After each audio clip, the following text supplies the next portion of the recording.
If the architect of the modern reality television music complex were to analyze the unprecedented 2026 trajectory of Jamal Roberts, what professional conclusions would he inevitably draw? Simon Cowell has spent decades establishing a highly lucrative empire predicated on identifying raw, unrefined vocal talent and systematically molding it into globally recognized, commercially viable intellectual property. He intimately understands the rigorous, uncompromising mechanics of the mainstream entertainment sector. Therefore, examining the highly publicized and chaotic career developments of Jamal Roberts through the analytical lens of a veteran executive like Cowell provides a fascinating perspective on modern pop stardom. Roberts initially presented the exact demographic appeal and compelling biographical narrative that reality television franchises actively seek to monetize. He was an unpolished, incredibly authentic vocalist who naturally commanded massive audience engagement without requiring expensive, initial promotional capital.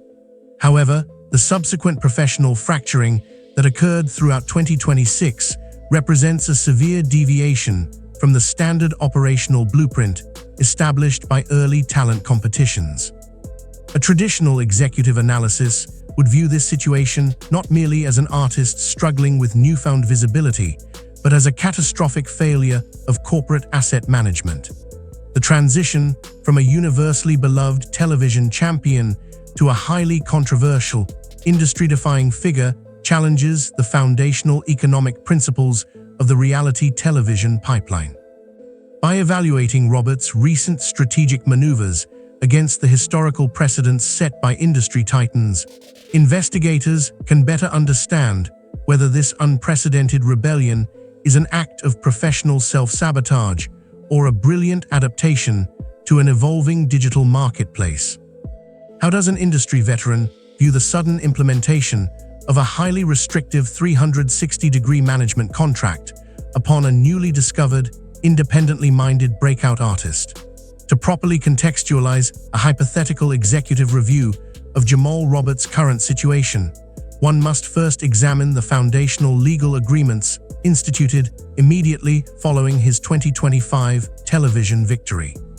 The comprehensive 360-degree contract is a financial mechanism that early reality television pioneers helped standardize to ensure maximum corporate profitability.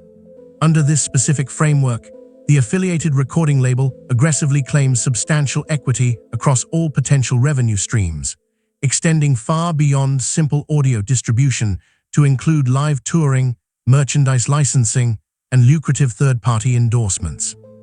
From a purely administrative standpoint, a veteran executive would initially approve of this aggressive corporate integration. It guarantees an immediate, diversified return on the massive capital invested during the broadcast phase. However, an experienced industry architect also recognizes the inherent volatility of applying such stringent operational constraints to an artist whose entire public appeal is rooted in grassroots authenticity. When an individual is rapidly transitioned from a sovereign creative entity into a heavily managed, high-yield corporate asset, the resulting friction is often predictable. The overarching corporate objective is to maintain absolute control over the asset's public trajectory. Yet, as the Roberts case vividly illustrates, applying maximum administrative pressure to a fiercely independent talent can frequently precipitate a massive structural breakdown, jeopardizing the very financial returns the restrictive contract was originally designed to protect. Does the aggressive commercial homogenization of an authentic vocal talent represent a sound financial strategy, or is it a fundamental miscalculation that destroys consumer trust? A critical component of Jamal Roberts' 2026 professional narrative centers on the controversial stylistic departure evident in his debut commercial releases. Following his television victory, corporate management allegedly mandated the utilization of heavily synthesized, algorithmically optimized production techniques, effectively erasing the raw, emotive soul delivery that initially captivated his domestic audience. From the perspective of a seasoned A&R executive, this represents a highly debated, high-risk strategic maneuver. While producing generic, easily digestible pop tracks may theoretically ensure immediate, short-term integration into commercial radio syndication, it frequently alienates the established core consumer base. An industry veteran with decades of market experience would likely identify this specific corporate decision as a profound managerial misstep. The core value of Roberts' brand was inextricably linked to his perceived authenticity and unique sonic identity. By forcing him to record committee-written, manufactured pop compositions, the label essentially devalued their most promising new asset. A sophisticated industry analysis understands that modern audiences possess a highly refined ability to detect manufactured commercial products. When a label completely disregards the original artistic elements that generated the initial consumer investment, they risk permanently fracturing the artist's long-term commercial viability. This scenario highlights the continuous, high-stakes tension between the corporate desire for guaranteed, algorithmic chart performance and the fundamental necessity of preserving the unique artistic integrity required to sustain a multi-decade entertainment career. How would traditional entertainment conglomerates interpret an artist's sudden, unapproved withdrawal from the highly orchestrated, multi-million-dollar promotional apparatus? As widespread consumer backlash regarding his synthesized commercial debut intensified, Jamal Roberts executed a maneuver that is almost universally condemned within traditional corporate entertainment structures. He effectively vanished from the public eye. During a highly critical promotional window in early 2026, Roberts completely bypassed major industry award ceremonies, lucrative press engagements, and highly syndicated media appearances. From the strict, operational viewpoint of a legacy music executive, this sudden professional hiatus would initially be classified as an unacceptable breach of protocol and a massive display of insubordination.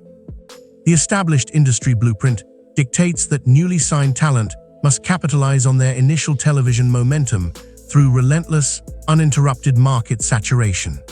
Walking away from an active, heavily subsidized promotional campaign is frequently interpreted by executive boards as a fatal lack of professional endurance or an inability to manage the intense psychological pressures of mainstream visibility. An orthodox industry evaluation would likely dismiss Roberts as an unreliable, ungrateful amateur who carelessly squandered an incredibly rare, heavily capitalized opportunity. The immediate administrative response to such an unapproved absence is typically a complete withdrawal of corporate support, effectively freezing the artist's commercial trajectory. In the traditional, highly centralized media environment, an artist simply does not possess the leverage required to unilaterally halt a multi-million-dollar marketing rollout without facing severe, potentially career-ending legal and financial repercussions from their parent organization. Is it possible for a seasoned industry veteran to simultaneously condemn an artist's contractual insubordination while privately respecting their brilliant, covert strategic maneuvering? While the public narrative aggressively framed Jamal Roberts' disappearance as a tragic professional failure, comprehensive investigative reporting quickly revealed a highly sophisticated, completely covert operational strategy. Instead of engaging in protracted, highly visible legal litigation with his parent label, financial records indicate Roberts strategically utilized his initial television earnings to construct a state-of-the-art, fully independent recording facility located entirely outside the traditional industry infrastructure. This is the precise juncture where a purely orthodox executive analysis begins to shift into a complex, nuanced evaluation. While a veteran powerbroker must publicly condemn any violation of a binding corporate contract to maintain industry order, they are also uniquely equipped to recognize and respect a brilliant, audacious power play. By establishing an autonomous production hub, Roberts effectively neutralized the label's primary method of control, the corporate approval process. He systematically prepared to write, produce, and independently distribute his own high-fidelity audio products, entirely circumventing the executive committees that previously sought to homogenize his output. An experienced industry architect understands that building a self-sufficient media enterprise requires an extraordinary level of business acumen and strategic foresight. Therefore, while legacy executives would publicly denounce Roberts' unorthodox methods as dangerously disruptive to the established economic model, behind closed doors, they would undoubtedly recognize the formidable emergence of a highly capable, fiercely independent musical entrepreneur.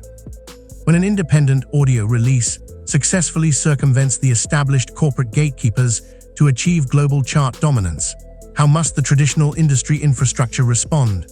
The ultimate validation of Jamal Roberts' high-stakes corporate rebellion materialized when he independently released a self-produced, emotionally resonant single that rapidly achieved massive viral acceleration across global streaming platforms. He successfully bypassed the heavily subsidized, corporate-controlled pop radio playlists, securing premier chart placements driven entirely by organic consumer demand and direct-to-audience digital engagement. From the perspective of a veteran industry executive, this undeniable commercial triumph forces a complete recalibration of their initial administrative assessment. The highest currency within the mainstream entertainment sector is not blind contractual compliance. It is quantifiable, sustained market dominance.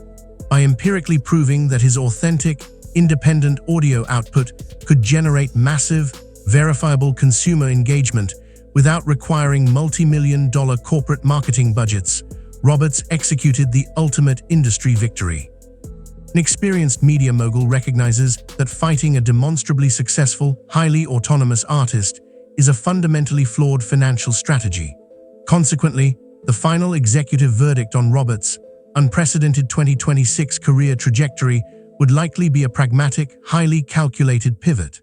While traditional conglomerates deeply resent the loss of absolute operational control, they prioritize profitability above all other considerations.